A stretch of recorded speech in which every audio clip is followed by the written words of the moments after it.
à 77 ans. J'étais habituée à être invisible, mais pas comme ça. Pas assise à un arrêt de bus, en tailleur bleu marine, les talons qui pinçaient, regardant le crépuscule s'installer sur une rue vide, attendant un transport qui ne viendrait jamais. Ils avaient dit que ce serait pas long. Après la réception, maman avait promis Rachel au téléphone: attends juste à l'arrêt de bus, près de la rue Maine et Épicéa. On passera en rentrant.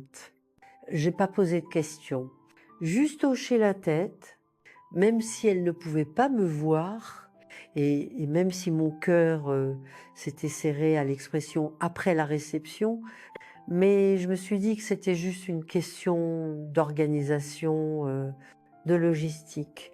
J'ai même souri en raccrochant. C'était il y a 6 heures. Maintenant, le mariage devait être fini. Et la ville s'était tue. Les rares voitures ne ralentissaient pas. Aucun visage familier. J'avais apporté un cadeau emballé, modeste mais réfléchi. Et une petite boîte de sablé fait ce matin, posée près de moi sur le banc, comme 2 petites offrandes inutiles. Je me suis agitée sur les lattes en bois. Mes jambes me faisaient mal. Je n'aimais pas ce banc.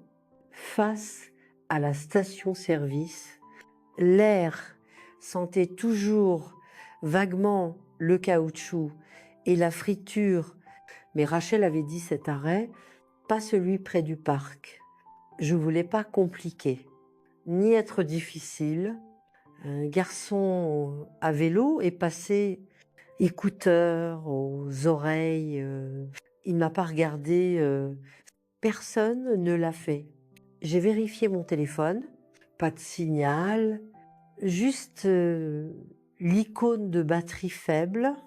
J'avais prévu de le charger, mais entre la cuisson, le repassage de la jupe et la note pour Rachel, j'avais oublié. Il fut un temps où elle m'aurait rappelé: Maman, n'oublie pas ton chargeur, disait-elle, mi-souriante, mi-soupirante, comme un enfant.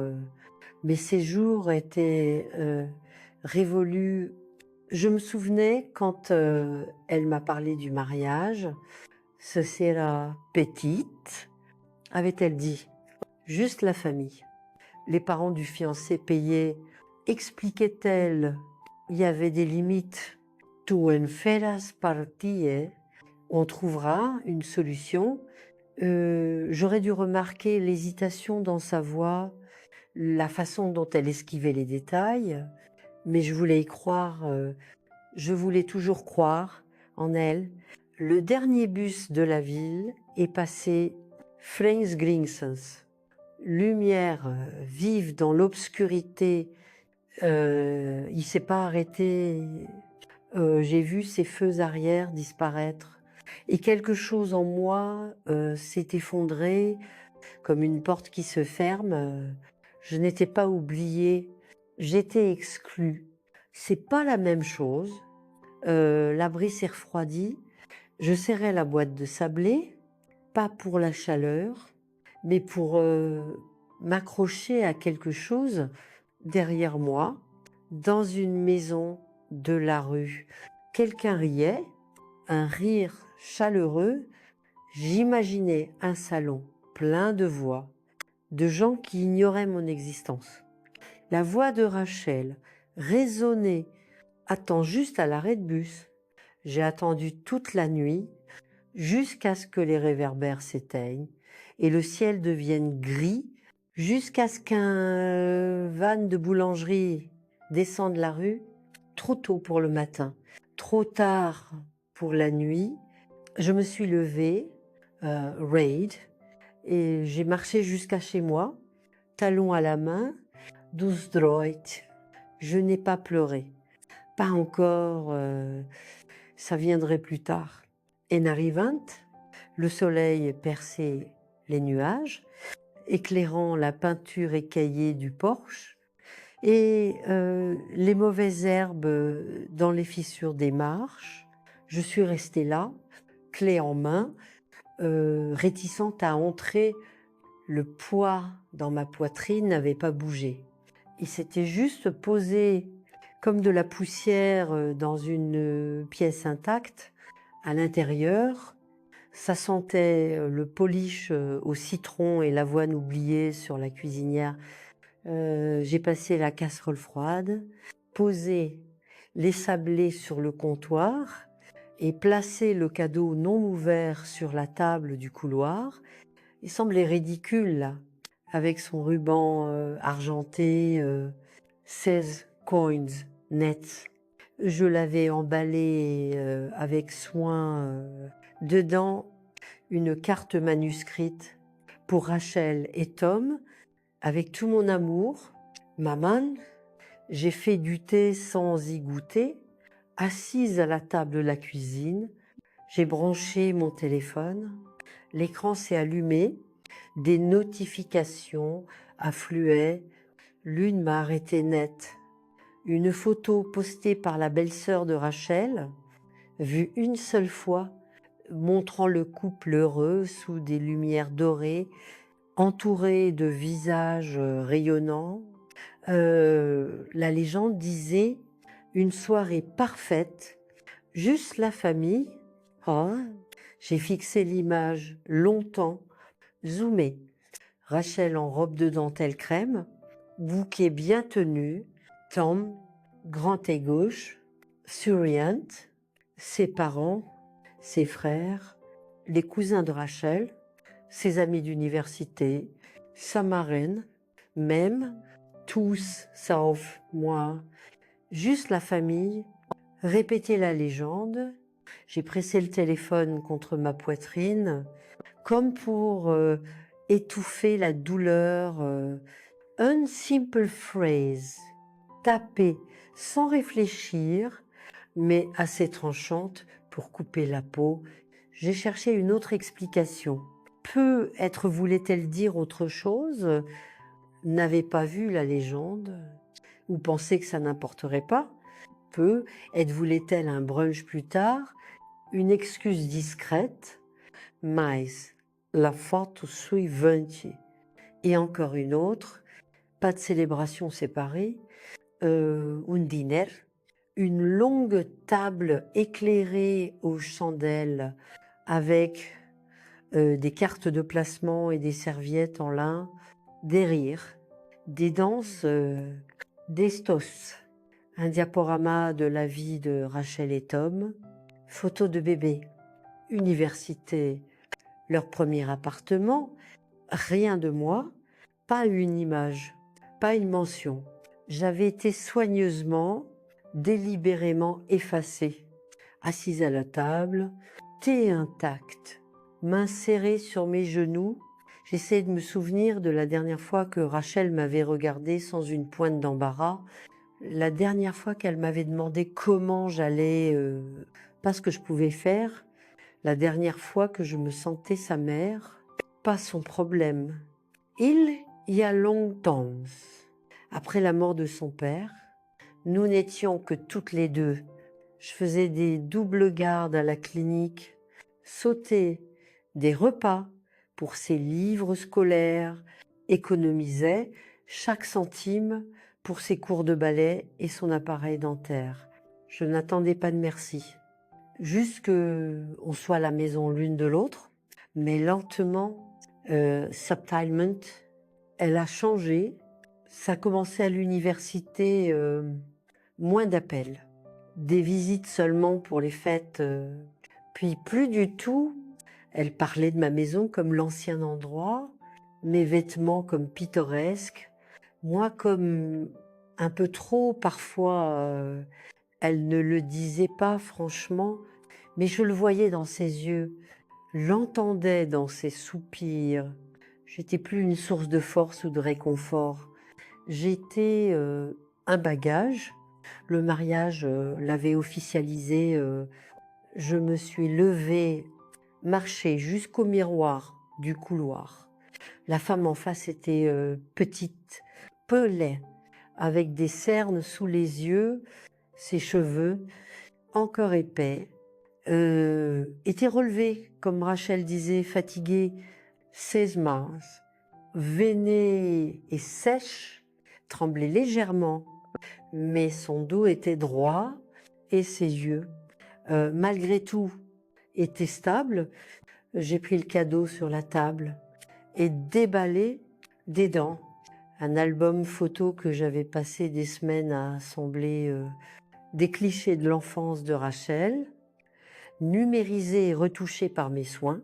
Chaque page racontait une histoire, ses premiers pas, son costume d'Halloween à 6 ans, le bonhomme de neige, aux gants dépareillés.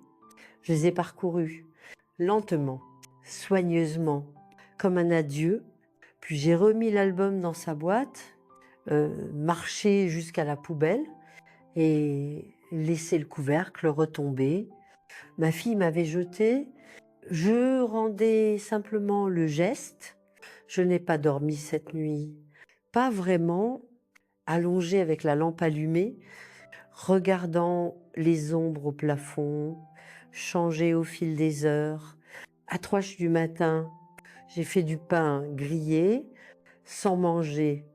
À 5, j'ai commencé une liste, pas de courses ou de tâches, mais de souvenirs, pas les chaleureux, pas les anniversaires ou berceuses, les autres. Quand Rachel est rentrée de l'université et m'a demandé de rester dans la cuisine, pendant que son nouveau petit ami visitait, tu rends les choses gênantes, maman, avait-elle dit, passant vite, Yavis, feignant de ne pas entendre la fois où elle a emprunté 40 € pour un cours qu'elle n'a jamais fini, promis de me rembourser, jamais reparlé. Le jour où je lui ai apporté de la soupe quand elle était malade, et elle m'a dit doucement, gentiment, de juste envoyer un texto la prochaine fois. J'ai écrit jusqu'à manquer de papier, mais ensuite, bien sûr, je me suis souvenue des années d'avant, les vraies années. Quand tout était simple entre nous, je me souvenais de l'hiver où elle avait le croup et je suis restée éveillée 3 nuits, la tenant droite pour qu'elle respire. Assise dans le rocking chair, fredonnant la même berceuse jusqu'à ce que ma gorge soit rauque, je me souvenais de ces costumes d'Halloween faits main, cousant de petites oreilles sur un bonnet en feutre pour sa tenue de souris, collant des plumes pour celle de hibou. Elle disait fièrement aux gens, c'est ma mère qui l'a fait. Agné. Et je me souvenais, quand son père est mort, mon Tom, elle s'est glissée dans mon lit et pleurait jusqu'à s'endormir, tenant mon poignet, comme si j'allais disparaître aussi. Qu'avais-je fait de ces années? Je les avais pliés dans des plats cuisinés, des trajets scolaires, des comptes d'épargne.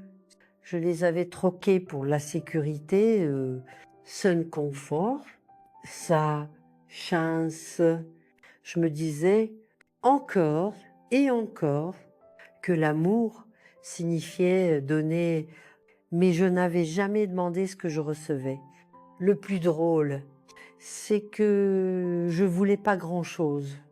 Un appel, un anniversaire sans rappel, une visite pas programmée comme un rendez-vous dentaire, une conversation où j'étais pas éditée pour son confort, c'est ce qui me manquait, pas la grandeur, juste les petites choses humaines qui disent qu'on est encore visible. Après le petit déjeuner thé, pain grillé, silence, j'ai sorti la boîte des vieux dossiers financiers du buffet. Une habitude de mes jours d'infirmière, tout étiqueté.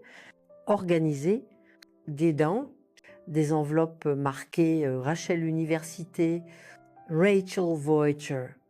Rachel Lacompte, j'en ai ouvert un chèque de 2012, 18,0 € pour la Prius d'occasion qu'elle voulait pour Los Angeles. C'est plus sûr que le train, maman, avait-elle dit. Je te rembourserai en plusieurs fois. Il n'y a pas eu de plusieurs fois. Une autre enveloppe, relevé bancaire de quand j'ai cosigné son bail d'appartement. Une autre, reçue pour la compte de sa robe de mariée, qu'elle l'a pas dit à son fiancé, que j'avais aidé. Je regardais les chiffres, cherchant à ressentir quelque chose de vif, colère, ressentiment. Mais juste une stupeur lasse. Tout ça, et pas assez pour être de la famille.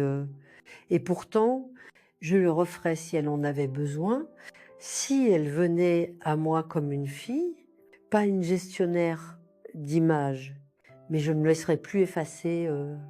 Pass in silence. Le téléphone a vibré juste après midi. Un message de Rachel. Salut, maman, j'espère que tu es bien rentrée. Désolée qu'on n'ait pas pu passer, ça s'est prolongé. Les parents de Tom ont invité tout le monde pour un verre. On se rattrape bientôt. Je t'aime. Je t'aime. J'ai fixé ces deux mots. Pas d'excuses, pas de reconnaissance. Juste une phrase enveloppante, comme un pansement sur une plaie ouverte. J'ai pas répondu pas là. À la place, je me suis levée, remis la bouilloire et allée dans le placard de ma chambre. J'ai atteint l'étagère du haut où je gardais une petite boîte en bois verrouillée, mais la clé perdue depuis longtemps, des dents, des documents jamais revus, mon testament, des formulaires d'assurance, la note que Tom m'avait écrite avant son opération, la dernière, disons, d'une écriture maladroite, de prendre soin de notre fille. Elle est douce au fond, mais forte là où ça compte. Je le croyais, je pensais pouvoir la guider avec amour, mais l'amour sans limite n'est pas du guidage. C'est une reddition. Et j'avais fini de me rendre, c'était un jeudi quand je suis entrée à la banque, Postproliens. Mais pour voir ce que j'avais vraiment et ce que je donnais encore, le jeune homme au comptoir m'a souri, ce sourire poli pour les vieilles dames qui sentent la lavande et portent un sac à main rempli de mouchoirs. Je veux revoir mes transferts actifs, ai-je dit, calmement, et voir quels comptes sont liés à ceux de ma fille. Il a hésité. On peut vérifier les transactions récurrentes. Madame, pour les comptes liés, je suis cosignataire de son hypothèque et je dis posément, et je couvre son assurance santé, voiture, locataire, plus des paiements trimestriels pour un prêt cosigné il y a 12 ans. Je peux tout lister si besoin. Ses doigts ont hésité sur le clavier. Je vais chercher ça. Madame Morisson. Je n'avais pas dit ce nom depuis que Tom est mort. J'étais la mère de Rachel. Oh, justement, maman. Maintenant, je voulais mon nom. Il a imprimé un résumé net, 3 pages, simple interligne. Je me suis assise dans la salle de consultation, lisant chaque ligne comme un livre d'un autre. Soutien au loyer, assurances, facture médicale pour le mari de Rachel, qui ne m'appelait que madame, des frais de tutorat pour Lily, ma petite fille, qui n'a pas visité depuis des mois, un transfert de 129 € tous les 15 jours pour le toiletteur de son chien Elle avait dit que c'était temporaire.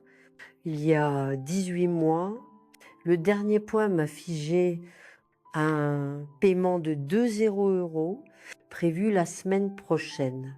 Une contribution à leur lune de miel, marquée discrètement cadeau. Je n'étais même pas au mariage. J'ai appuyé ma main sur la table. Voulez-vous faire des changements? Madame a demandé le banquier doucement. Je l'ai regardé. Vraiment regardé un garçon en costume neuf, peau parfaite. J'imaginais sa mère, encore à lui préparer son déjeuner. Oui, ai-je dit, je veux que tous les paiements sortants soient revus et la plupart annulés. Sauf Joyce, le plan d'épargne universitaire pour Lily. Elle n'a que 13 ans et le don au refuge local. Tout le reste s'arrête aujourd'hui. Il n'a pas bronché, juste tapé. Et l'hypothèque, a-t-il demandé, vous êtes cosignataire, mais les paiements viennent de votre compte. J'informerai ma fille. Désormais, elle est responsable de son propre toit.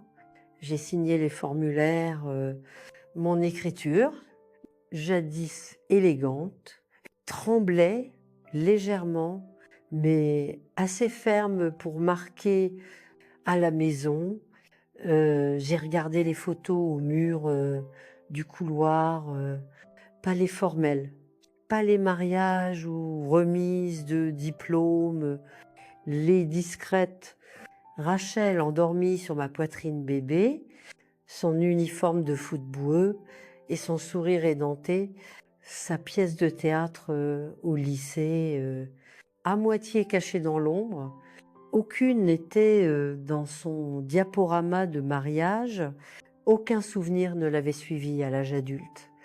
J'ai passé mes doigts sur les bords des cadres comme pour ressentir quelque chose, puis je les ai tous décrochés, pas par colère, mais pour faire de l'espace pour moi. C'est étrange de réaliser que votre enfant peut vous blesser, pas par cruauté, mais par commodité. La honte peut être silencieuse, passive, bien habillée.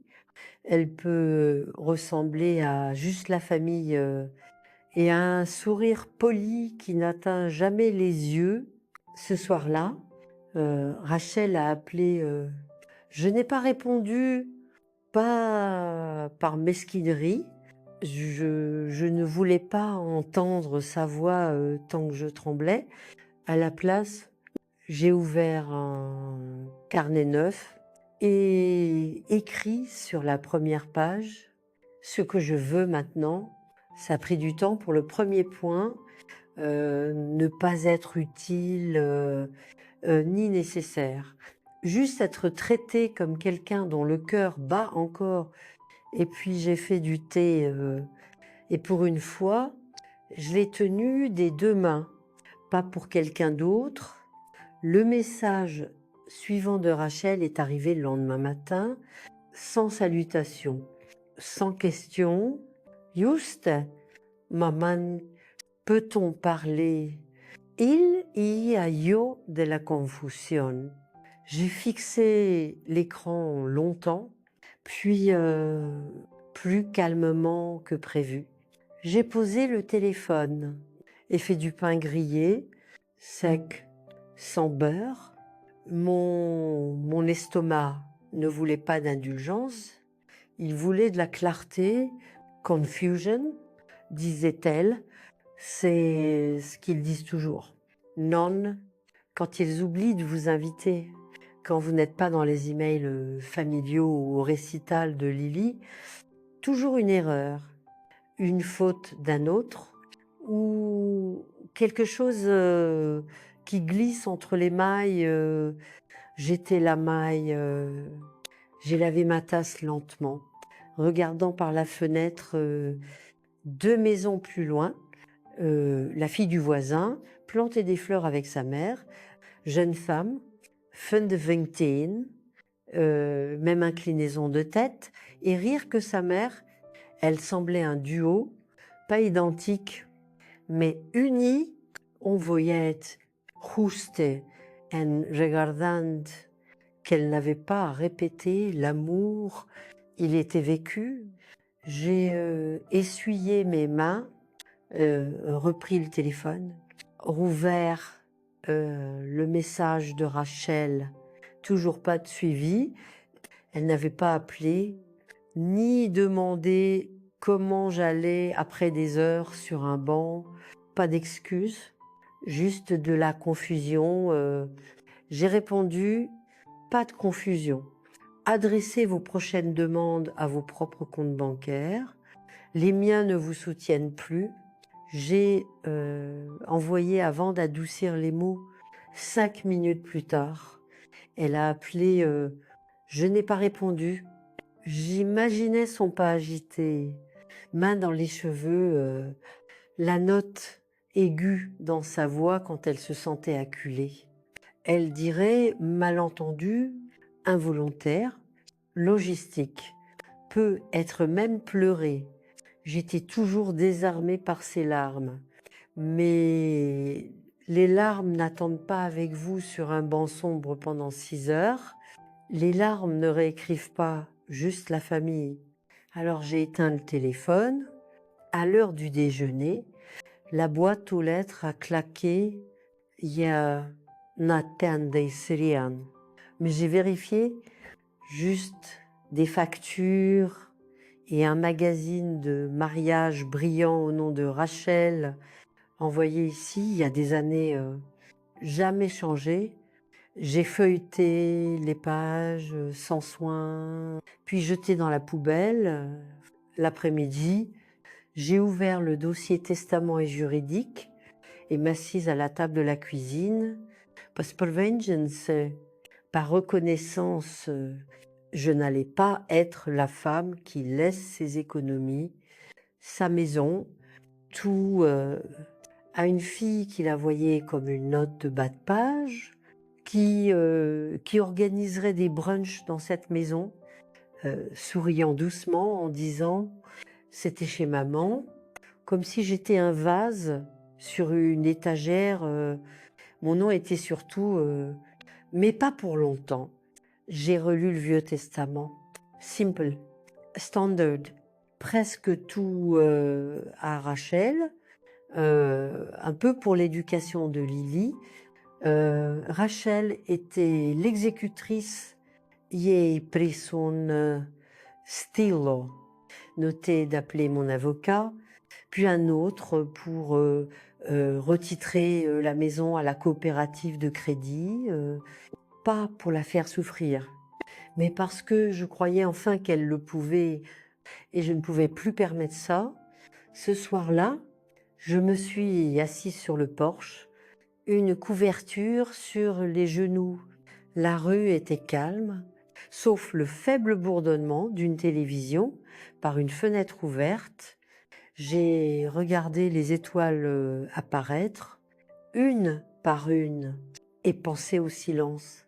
Pas celui de la solitude, celui du pouvoir, celui où personne ne crie, ne demande, ne tire votre cœur dans tous les sens, juste celui où une femme s'assoit avec elle-même et sait, enfin, qu'elle n'a pas besoin d'être ramassée, invitée ou légendée pour exister. Le bureau de l'avocat était chaleureux, bordé de livres poussiéreux et d'une fougère à moitié morte dans un coin. Harrington était plus vieux que dans mon souvenir, ou peut-être que je voyais clair maintenant.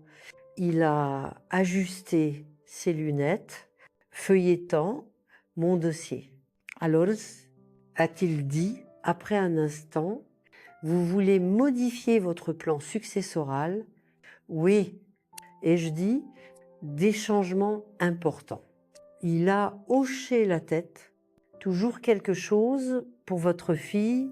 Je l'ai regardé, mains croisées, pas cette fois, il n'a pas bronché, juste tourner une page. Et votre petite fille, c'était la question pour laquelle j'étais venue, Lélie, la seule à se souvenir de mon anniversaire, sans rappel, celle qui m'appelait de l'école juste pour dire bonjour, qui se blottissait contre moi sur le canapé et demandait pour mon enfance, comme si ça comptait. Elle avait 13 ans maintenant, glissant dans ce monde adolescent où l'affection devient rare et les mots choisis avec soin. Mais il y avait encore quelque chose de vrai en elle, non Pauli. Elle n'avait pas encore appris à mettre les gens en arrière-plan. C'est la seule à qui je veux laisser quelque chose. Ai-je dit, un fonds universitaire, a-t-il demandé? Oui, mais plus. Je veux créer une fiducie. Il a haussé un sourcil. Une fiducie complète avec accès anticipé. Elle aura 18 ans dans 5 ans. Si je ne suis plus là, je veux qu'elle sache que quelqu'un croyait en elle. Pas parce qu'elle était utile, mais parce qu'elle était gentille. Nous avons passé l'heure suivante à rédiger les documents. J'ai donné des instructions d'une voix calme, assurée. J'étais surprise de ma stabilité, pas triomphante, pas amère. Houston, avant de partir, Harrington a levé les yeux de ses notes. Madame Morrison, je vois ces cas plus souvent que vous ne l'imaginez, des parents méprisés, effacés, des enfants oubliant qui les a élevés. J'ai souri légèrement. Je n'ai pas élevé Rachel pour qu'elle oublie. Je l'ai élevée pour survivre. Peut être que c'est pareil. Il m'a tendu une copie des brouillons et m'a raccompagnée. Vous faites quelque chose de courageux? Non, ai-je dit. Je cesse juste de faire quelque chose de stupide. À la sortie, j'ai croisé une mère et son fils dans la salle d'attente. Elle en manteau doux, lui en blasé trop grand. Elle lui tapotait le bras. Il faisait semblant de ne pas le remarquer. J'ai vu son sourire, pas blessé, juste patiente. J'étais comme ça autrefois, mais la patience trop étirée devient autre chose, proche du déni. À la maison, j'ai ouvert les fenêtres, laissé entrer la brise. Je ne l'avais pas fait depuis des mois, toujours inquiète des allergies de Rachel quand elle venait, toujours ajustant la maison pour le confort des autres. Mais l'air sentait le jasmin et la fumée de barbecue au loin. Et c'était à moi. Le téléphone a sonné à nouveau, juste après 17 heures. Cette fois, j'ai répondu, pas prête à pardonner, mais le silence avait assez parlé. La voix de Rachel est hésitante. Salut, je n'étais pas sûre que tu décrocherais. Yes, size. J'ai vu les avis légaux, la fiducia, le changement d'acte. Je suppose que tu étais sérieuse? Oui, une pause. Puis, tu aurais pu me prévenir. Here I fight. Pas comme tu voulais. Je ne pensais pas que c'était si grave. Tu n'as pas pensé? Et je dis doucement, parce que tu n'avais pas à le faire. Une autre pause, puis une voix plus douce. Et maintenant, on ne parle plus. Tu en as fini avec moi. Je n'ai pas fini de t'aimer. Rachel, ai-je dit, mais j'ai fini de financer l'idée que l'amour est servitude. Son souffle s'est coupé. Je ne sais pas quoi dire, a-t-elle murmuré. Alors ne dis rien. Réfléchis. J'ai raccroché avant qu'elle trouve d'autres mots. Ce soir-là, j'ai sorti une carte de recettes de l'étain de la cuisine, une que j'avais pas touchée depuis la mort de Tom. Son préféré, un ragoût de bœuf au vin rouge et au thym, un plat réconfortant, lent et chaud. J'ai cuisiné pour moi, pas pour des invités, pas pour des fêtes, juste parce que je voulais cette odeur dans ma maison. Pendant que ça mijotait, j'ai dressé la table pour mon assiette, mon verre de vin, mon pain, réchauffé au four. Je n'ai pas allumé de bougie. Pas besoin de prouver que le repas était spécial, je le savais déjà. Lorraine est arrivée juste après le déjeuner, sans invitation, sans prévenir, comme je l'aimais.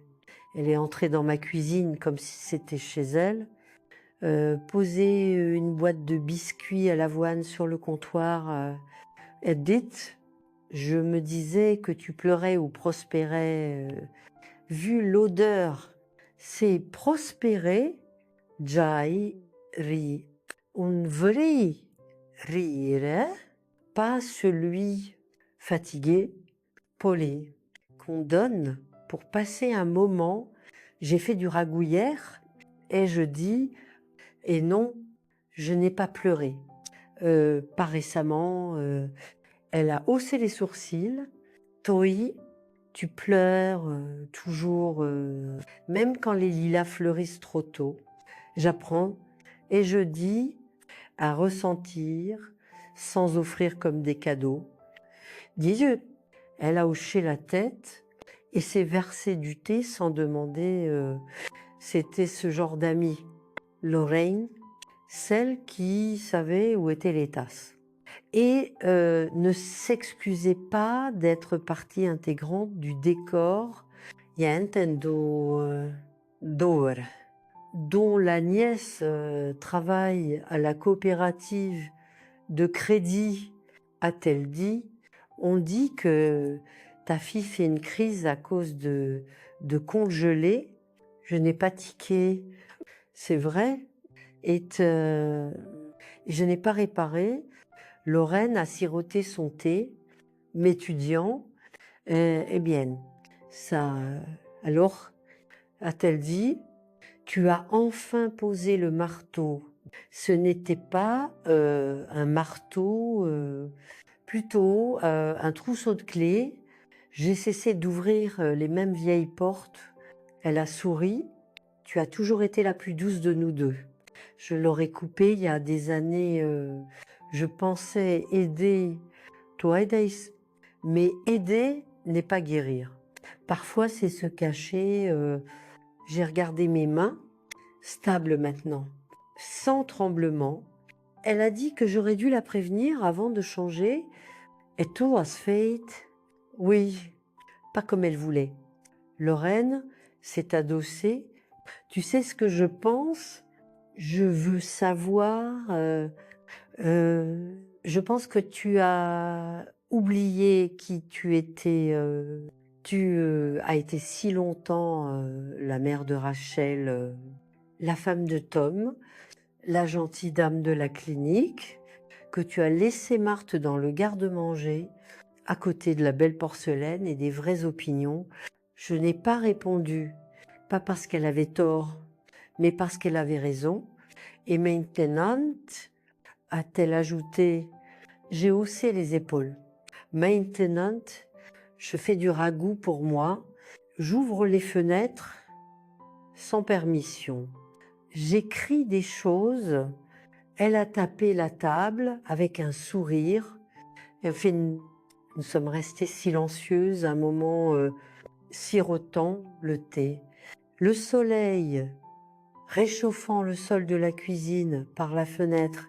Lorraine a pris un biscuit, puis m'a regardé. Tu vas la laisser revenir. Il ne sait pas. Ai-je dit honnêtement, je l'aime toujours, mais Mais l'amour ne veut pas dire accès. Elle a hoché la tête lentement. Amen. Avant de partir, elle m'a serré dans ses bras, plus fort que d'habitude. Son parfum comme des lilas et du vieux papier. Je suis fière de toi. A-t-elle murmuré, moi aussi, ai-je dit, et pour la première fois depuis des années, ça semblait pas un mensonge. Après son départ, je me suis tenue dans l'embrasure, regardant la rue. Une brise agitait les arbres. Pas de voiture, pas d'attente, juste le son de ma maison. Ma respiration. Et une paix qui n'avait pas besoin de permission pour exister. Et j'ai pensé, peut-être que c'est ça, le son de la guérison, pas des applaudissements, pas une clôture, juste un silence qui ne fait plus mal. L'enveloppe est arrivée un mardi, glissée entre une facture de gaz et un prospectus pour l'entretien de pelouse à rabais. Je l'ai presque manqué. Blanche, mon nom écrit d'une main jeune. Une certaine, pas d'adresse de retour. Je savais, avant d'ouvrir, dedans, une feuille lignée, arrachée d'un carnet, écriture brouillonne, encre tachée par endroits, un seul paragraphe court. « Mamie, vas-tu bien? Je ne sais pas ce qui s'est passé entre toi et maman, mais tu me manques, je pense, aux muffins, aux myrtilles qu'on faisait. Tu me laissais toujours lécher le bol. J'espère que tu vas bien. Je t'aime.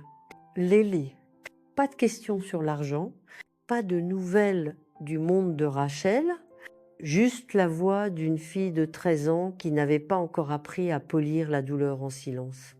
J'ai lu la lettre 3 fois, puis posée sur la table de la cuisine et m'assise à côté, comme si elle allait disparaître. Je n'ai pas pleuré, mais ma gorge s'est serrée d'une chaleur vive, familière. J'ai sorti une carte du tiroir, celle pour les anniversaires et les condoléances, et écrit soigneusement, lentement, de ma plus belle écriture: « Chère Lily, je vais bien. J'avais juste besoin de calme pour réfléchir. Tu me manques aussi. Je me souviens des muffins. J'ai toujours le bol. Et oui, la pâte est toujours aussi douce. Quand tu seras prête, viens. On cuisinera quelque chose de nouveau. Amour toujours. Mamie, j'ai marché jusqu'à la boîte aux lettres dans mon jardin, levé le drapeau rouge et glissé l'enveloppe. Le vent agitait le buisson de lilas. En me retournant vers la maison, à l'intérieur, la cuisine était comme je l'avais laissée, ma tasse, mon carnet, la note de Lily, comme une bougie sur la table. Je m'y suis assise et relus ces mots. Je n'y entendais pas Rachel, ni dettes, ni culpabilité, ni performance. Juste la seule chose que je pensais avoir perdue, la reconnaissance. Cet après-midi, j'ai nettoyé la chambre d'amis, celle que Rachel n'aimait pas à cause du lit qui grince et des draps qui sentent le vieux savon. Je les ai changés. Pas pour Rachel, pour Lily. J'ai regonflé les oreillers, ouvert la fenêtre et posé un vieux livre de contes de fées sur la table de nuit. Plus tard, j'ai fait des muffins, pas aux myrtilles, framboises et chocolat blanc. J'en ai laissé un sur une assiette près de la lettre, comme pour dire, tu vois, je me souviens encore comment être une maison pour quelqu'un. La sonnette n'a pas sonné ce jour-là. ni le lendemain, mais j'ai pas scruté la rue comme avant. Je n'ai pas compté le silence comme une absence, car cette fois, ça ressemblait à attendre quelque chose qui pourrait vraiment arriver. Et c'était assez... Avant de me coucher, j'ai allumé une petite lampe dans la chambre d'amis, au cas où parfois l'amour n'est pas dans le grand retour, parfois c'est dans une lumière laissée allumée. Elle n'a pas appelé, pas envoyé de texto, elle est juste venue, c'était samedi, juste après 14 heures, un coup doux, pas so urgent, pas exigeant, juste là, comme une question posée avec espoir. J'ai ouvert la porte et elle était là, Lélé, sac à dos sur une épaule, veste zippée jusqu'au menton, cheveux plus en désordre que Rachel ne le permettait. On s'est regardé un instant, puis elle a souri, timide, euh, un peu tordue.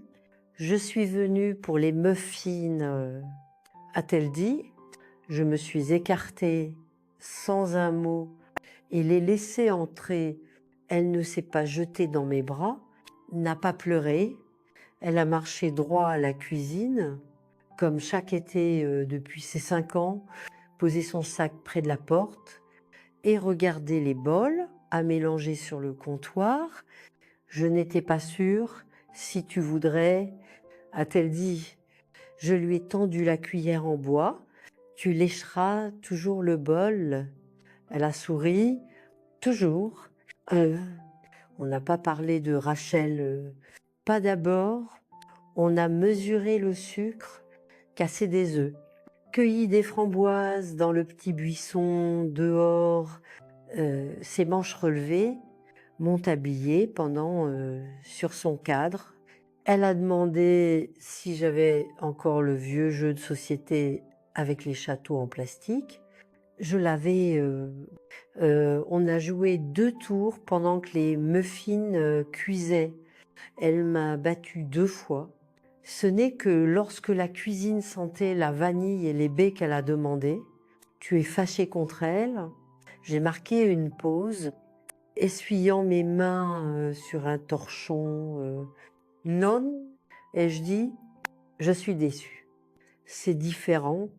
Elle m'a regardée, sérieuse, d'une manière qui rappelait trop sa mère. Elle dit que tu es injuste, que tu l'as excluée. Je me suis assise à côté d'elle, je l'ai exclue, mais seulement après des années à être priée de me taire dans ma propre vie. Elle a hoché la tête lentement. Elle se fâche quand je pose des questions. Tu n'as pas à avoir peur de demander Elenarin dit longtemps. Puis, doucement, je ne pense pas qu'elle veuille être cruelle. Je pense qu'elle oublie que les gens n'existent pas pour sa commodité.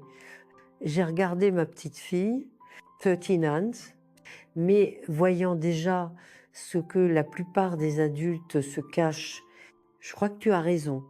Je dis, on a mangé les muffins dans le jardin.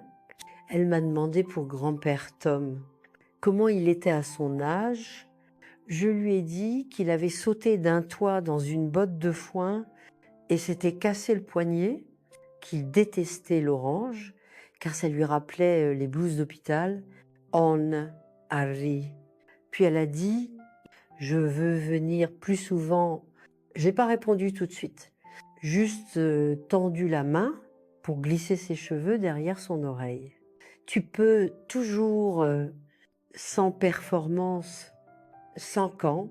Elle a souri à nouveau, tout à elle, pas la version de sa mère, pas répétée. On a passé le reste de la journée calmement, à lire, plier le linge, écouter de vieux disques. Elle a trouvé ma boîte de bijoux fantaisie et porté 3 bracelets à la fois comme avant, quand je l'ai accompagnée à l'arrêt de bus ce soir-là.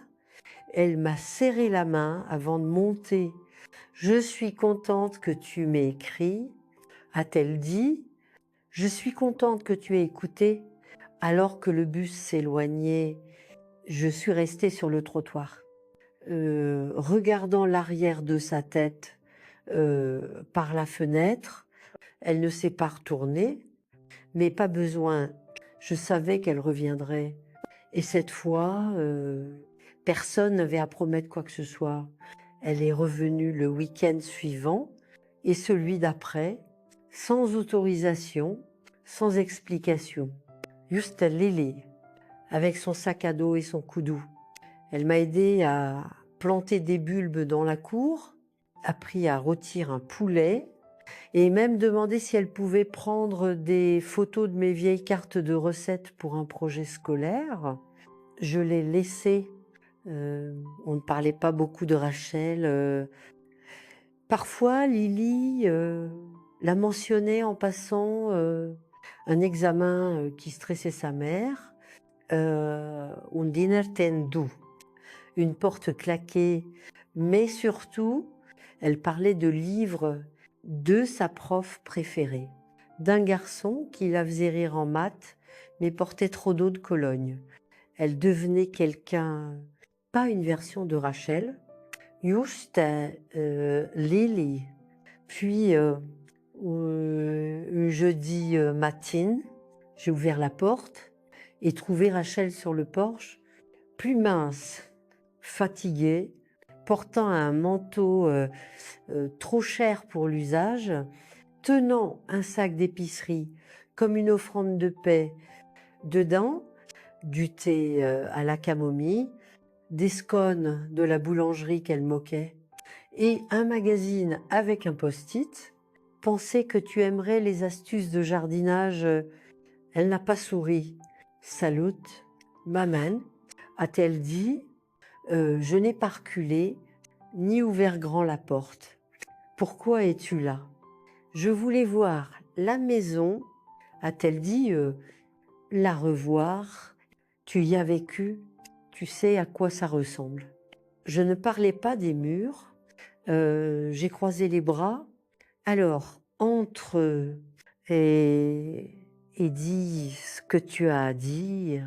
Ouais, elle est entrée lentement, scrutant le couloir comme une étrangère. Elle a jeté un œil au porte-manteau, à la broderie encadrée près de la cuisine. La maison est toute à voix compte, faite par Lily le mois dernier. Tu as changé des choses, a-t-elle dit. J'ai enfin fait de la place. Elle s'est assise à la table de la cuisine, le sac intact. Lily parle de toi tout le temps. Je ne m'y attendais pas parce que tu pensais que j'avais plus rien à offrir. Ce n'est pas vrai, mais c'est comme ça que tu as vécu. Sa bouche s'est pincée. Tu as arrêté d'aider. Non, ai-je dit, j'ai arrêté de faciliter. Elle a expiré lentement, comme pour ne pas se briser. J'étais submergée. A-t-elle dit, je pensais que tu comprenais. Avant, tu comprenais toujours Year et Fate pendant des années, mais tu m'as laissé sur un banc. Le jour de ton mariage, tu as laissé tout le monde appeler ça la famille pendant que j'attendais en silence. Elle n'a pas discuté. Pour une fois, il y avait honte. A-t-elle dit enfin de ce que ça donnerait? Toi, la vieille maison, terrible. Je pensais que tu ne voudrais pas venir. C'est pas de la honte, ai-je dit, c'est de la lâcheté. La honte aurait ramené à moi. Elle a baissé les yeux, tordant la manche de son manteau. Je ne savais pas comment réparer. J'ai hoché la tête. Alors tu m'as laissé le porter comme tout le reste. Je suis désolée. Ce n'était pas fort, pas clair, Mais elle l'a dit, je l'ai regardée longtemps. La fille que j'avais élevée, la femme qui avait oublié que j'étais plus qu'un rôle à jouer, tu n'es pas trop tard. Et je dis, mais tu devras repartir de zéro, pas avec Lily, pas avec ton mari, avec moi. Ça veut dire quoi? Ça veut dire que tu te présentes sans demander quelque chose. Tu écoutes. Tu apprends qui je suis maintenant, pas juste celle dont tu avais besoin. Elle a hoché la tête. Une certaine... Je me suis dirigée vers la porte. Tu es la bienvenue pour visiter, mais pas pour rester, pas encore. Tran. Elle est sortie sur le porche, portant le sac de scones intact. En se tournant pour partir, elle a marqué une pause. Lily t'aime, a-t-elle dit. Yes, eyes. Ai-je répondu, parce qu'elle me voit encore, et j'ai fermé la porte, pas pour l'exclure, mais parce que la dignité, une fois réclamée à son propre seuil silencieux, la maison est calme à nouveau, pas le silence de l'attente, de l'absence ou des noms effacés. C'est le calme de quelque chose de gagné, le genre de calme qui remplit un espace quand vous n'avez plus à prouver que vous y appartenez. Lily vient 2 fois par mois maintenant. Elle cuisine seule, plie le linge sans qu'on le lui demande. Et une fois, elle m'a dit en face, « Je pense que tu es la personne la plus courageuse que je connaisse. » Je n'ai pas répondu « Just tenu samain » et laissé les mots s'installer là où ils devaient. Rachel a appelé la semaine dernière, pas pour de l'argent, pas d'excuses. Elle m'a dit que Lily était différente, plus sûre d'elle, plus opiniâtre. Je pense qu'elle l'apprend de toi, a-t-elle dit. Je n'ai pas dit j'espère, j'ai juste dit bien. Rachel marche encore prudemment autour de moi, comme un enfant sur un étang gelé. Elle n'a pas demandé pardon. Je ne l'ai pas offert. Nous construisons quelque chose de plus petit, plus lent, une conversation à la fois. Je n'ai pas besoin que ce soit parfait. Juste réel. Dimanche dernière, j'ai planté des bulbes dans la cour avant. Tulipes of crocus, jonquilles, des choses qui fleurissent à des moments différents, qui ne demandent pas d'applaudissements. Mes genoux me faisaient mal, mes mains tremblaient avec la pelle, mais je l'ai fait quand même. Une voisine est passée, ralenti, le printemps va être magnifique ici. A-t-elle dit? Oui. Ai-je répondu? Ça a déjà commencé. À l'intérieur, la maison porte mon souffle et ma musique, mes photos, ma lumière. Personne ne l'édite maintenant. Personne ne me demande de lisser mes contours.